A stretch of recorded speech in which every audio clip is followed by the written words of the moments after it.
लाकडी घाण्याचं तेल वापरायचं की रिफाईंड तेल वापरायचं. Right. सो या एक प्रश्नाचं उत्तर तुम्ही दिलं तर. सो रिफाइंड ऑइल अजिबात नाही वापरायचं.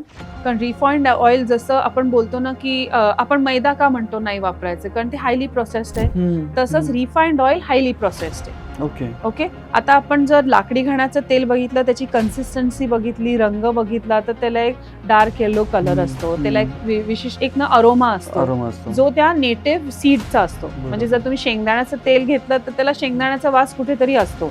म्हणजे काय, त्याचे जे नेटिव्ह कॉम्पोनंट्स आहेत जे त्या सीड मधनं आलेले आहेत ते त्या कोल्ड प्रेस मेथडमुळे रिटेन झालेले आहेत त्याच्यामध्ये. पण जे रिफायनिंगची प्रोसेस असते ना त्याच्यामध्ये हे सगळ्या गोष्टी काढून टाकतात आणि एकदम पातळ कलरलेस ओडरलेस ऑइल तयार होतं. तर तुमच्या एव्हरीडे कुकिंगसाठी तुम्ही डेफिनेटली कोल्ड प्रेस वापरा. आणि जर कधीही असं तुम्ही तळणीचे प्रकार केले तर मग रिफाइंड तिथे वापरू शकता.